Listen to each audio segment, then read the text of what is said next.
So I'm frequently asked, what do you do when you have a narcissistic ex and your kid comes back to your home from theirs, having been brainwashed as the emissary of the ex to, point with fingers at you?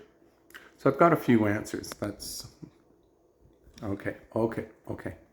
So the usual disclaimers. This video isn't for everybody. This video isn't going to resolve all your problems. This is one of many solutions, and if you are looking for something specifically tailored to you, your situation, and your needs, you're going to have to see a coach yourself, because there's no Facebook post or single video that knows you. Okay? So this is just one offering, so to speak. I'm Gary Dierenfeld. I'm a social worker.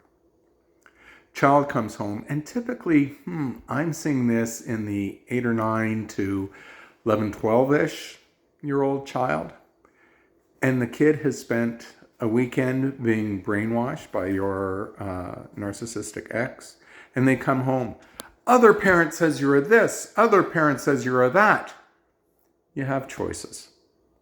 If you go on the defensive, no, I'm not, it's not me, it's that, as soon as you do that, you're actually likely doing what the ex said you would do. And with that, you're validating the experience of the child. Let that sink in. You're validating the experience of the child. Oh, ex, other parents said you would do this and do that. And if that's true, what they've said about you is true, despite your protestation. Let that sink in. Really, the way to manage this is to you managing your trigger. And if you manage your trigger, if you know something said about you is untrue, why are you spending so much time getting upset seeking to defend it? So the response would be, okay, other parent has a lot to say about me. Come, sweetheart, let's go make dinner. It doesn't stick. And because it doesn't stick, you don't go down the trap, the rabbit hole that's been laid out for you by your child on behalf of the ex. Let's say you have a child, I'm not hungry here. Ex says you're going to poison me. You only give me things you don't like. Again, you don't need to go down that rabbit hole. Say, I've made some, whatever you made. You've liked it here before, but if you don't want to eat, up to you, sweetheart. But it is ready at any point that you would like to eat it. We don't get sucked into the power struggle, because again, that power struggle feeds what was said about you and validates the experience of this child in terms of what the nasty other parent has said about you.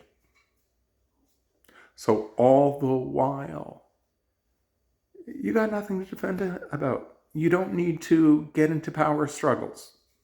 You can be empathetic. Say, oh, okay, well, it may leave you hungry, sweetheart. If or when you want something to eat, there it is. And you eat. Or you and their siblings eat. That's it. It is remarkable how over time,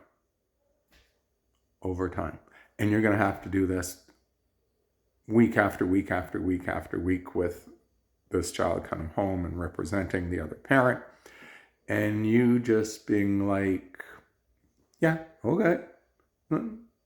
Other parent has a lot to say. Well, that's a lot for you to have to listen to as well, son or daughter. I hope you're okay. Come, let's go. That's the strategy. It's about neutralizing the impact of the behavior without using power and control.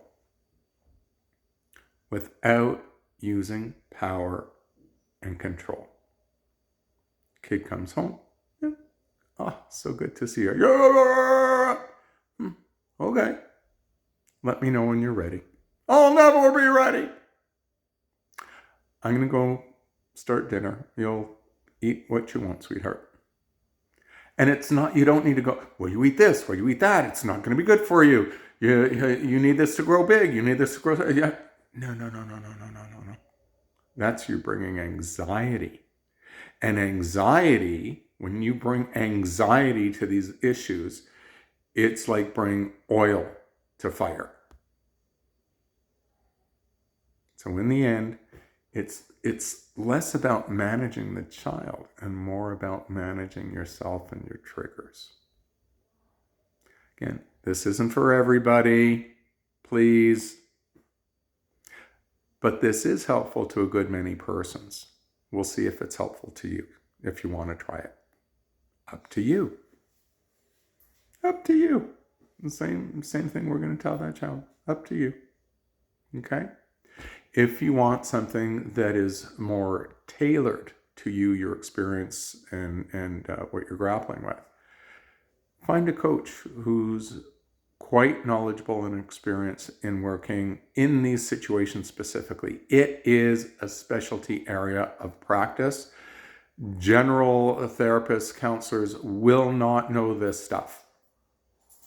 And then it goes sideways. You really need somebody, and you'll ask, do you have experience working with families where one feels the other is a narcissistic ex? Okay? I hope this is helpful. I'm Gary Dierenfeld. I'm a social worker, www.yoursocialworker.com. I hope these things smoothen out a bit for you with this kind of guidance. Bye now.